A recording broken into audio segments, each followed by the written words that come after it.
নমস্কার বন্ধুরা, আমি সম্পাস কিচেনে আপনাদের অনেক অনেক স্বাগত। আজকে চলে এসেছি দুর্দান্ত স্বাদের সয়াবিন কষা রেসিপি নিয়ে। এটা রুটি, লুচি, পরোটা, ভাত সব কিছুর সঙ্গে অসাধারণ লাগবে। চলুন দেখে নিই আমি এই রেসিপি কীভাবে তৈরি করছি।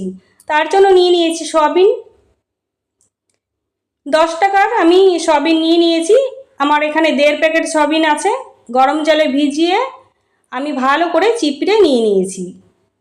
আর লাগছে এখানে সুইট কর্ন আমি অল্প নিয়ে নিয়েছি। এখানে একটা মশলা তৈরি করে নিয়ে নেবো একটা মিক্সচার জার, 4 টুকরো নিয়ে নেবো আদা, আর 4টে নিয়ে নেবো শুকনো লঙ্কা, আর নিয়ে নেবো একটা কেটে রাখা টমেটো, আর ছোট সাইজের 2টো পেঁয়াজ কেটে রেখেছিলাম নিয়ে নেবো।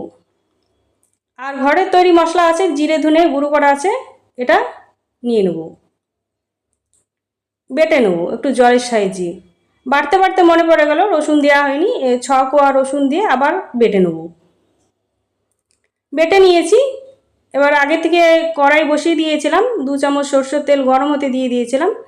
গরম হয়ে গেলে দিয়ে দেবো 3 টুকরো দারচিনি, আর দিয়ে দেবো ছোটো চামচের 1 চামচ জিরা। জিরাটা ফোড়নের থেকে সুন্দর গন্ধ বেরিয়ে আসলে দিয়ে দেবো বড় সাইজের একটা পেঁয়াজ কুচি করে রেখেছিলাম, দিয়ে দেবো। পেঁয়াজটা একটু নাড়িয়ে নিয়ে, পেঁয়াজটা এখানে অবশ্যই একটু ভাজা ভাজা করতে হবে। আমার পেঁয়াজ ভাজা হয়ে গিয়েছে। এবার দিয়ে দেবো বেটে রাখা মশলাটা দিয়ে আবার একটু নাড়িয়ে নেব।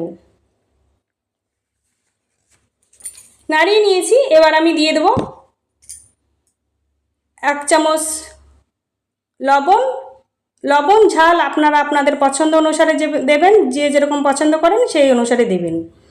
আর দিয়ে দেবো 1/2 চামচ হলুদ গুঁড়ো দিয়ে ভালো করে মশলাটাকে কষে নেব। যতক্ষণ না কাঁচা গন্ধ চলে যাচ্ছে ততক্ষণ অবধি মশলাটা কষে নেব।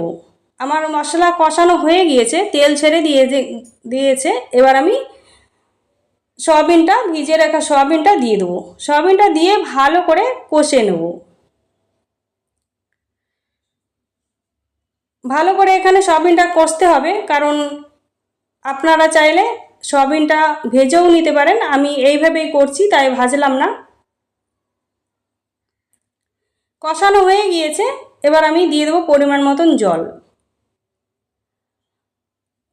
জলটা দিয়ে আপনারা যদি গ্রেভিটা ঝোলটা বেশি পছন্দ করেন তো জল বেশি করে দিতে পারেন। আমি এইভাবেই করছি। এবার ঝোলটা ফুটে গিয়েছে। এবার দিয়ে দেবো সুইটকর্নটা দিয়ে একটু নাড়িয়ে নেব।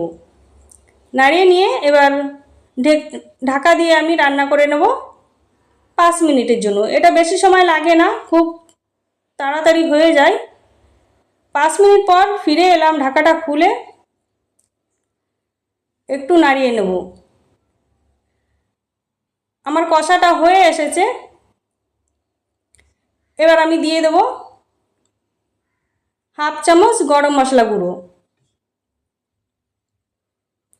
আর দিয়ে দেবো সামান্য ধনেপাতা কুচি দিয়ে আবার ভালো করে আমি মিশিয়ে নেব। আমার চ্যানেলের রেসিপি যদি আপনাদের ভালো লেগে থাকে, লাইক, কমেন্ট, শেয়ার, সাবস্ক্রাইব করে আমার পাশে থাকবেন। এখন হয়ে এসেছে, গ্যাসটা বন্ধ করে আমি ঢেলে নেব। ঢেলে নিয়েই সার্ভ করে দেবো সয়াবিন কষা। আজকে তাহলে এই পর্যন্ত। ভালো থাকবেন, সুস্থ থাকবেন। আবার চলে আসবো পরবর্তী রেসিপি নিয়ে। ততক্ষণে সাবধানে থাকবেন।